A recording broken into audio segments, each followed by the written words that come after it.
गीता अध्याय 1 अर्जुन विषाद योग। आज हम एक ऐसे क्षण की ओर चलेंगे जिसने न केवल महाभारत का इतिहास बदल दिया बल्कि मानवता की दिशा भी तय कर दी।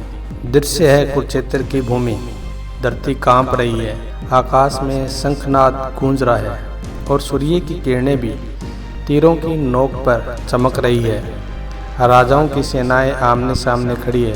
पांडव और कौरव दोनों ओर अपने अपने धर्म के लिए तैयार है। धृतराष्ट्र जो अंधे हैं संजय से पूछते हैं, संजय कुरुक्षेत्र की भूमि पर जहाँ धर्म का युद्ध होने वाला है, मेरे और पांडु के पुत्रों ने क्या किया? यह प्रश्न केवल जिज्ञासा नहीं है, इसमें एक डर छुपा है, कहीं मेरे पुत्र हार न जाए। संजय उत्तर देता है, सेनाएं सज चुकी है। भीष्म पितामह ने अपना विराट शंख बजाया, द्रोणाचार्य ने युद्ध का नगाड़ बजाया और पांडव की ओर से भी वीरों ने शंखनाद किया।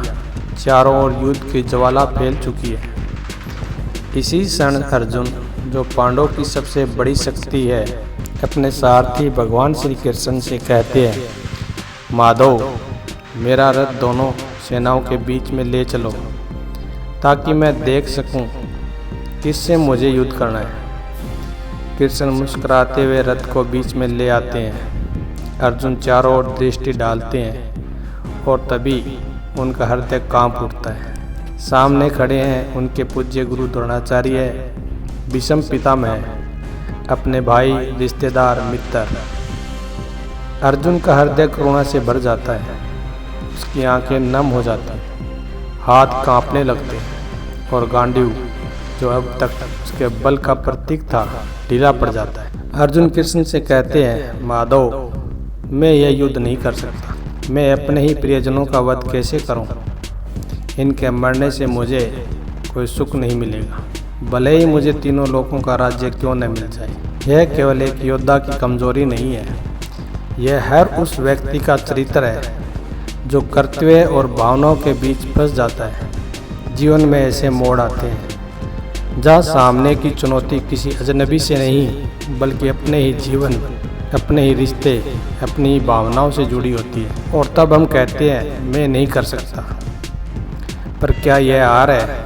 नहीं, यह तो शुरुआत है। टूटना बुरा नहीं, क्योंकि जब तक हम भीतर से खाली नहीं होते तब तक नया ज्ञान हम में प्रवेश नहीं करता। अर्जुन का विषाद, उनका टूटना, यही उन्हें उस ज्ञान की ओर ले जाने वाला पहला कदम है। अध्याय के अंत में अर्जुन अपना धनुष नीचे रख देते हैं और कहते हैं, माधव, मैं युद्ध नहीं करूँगा।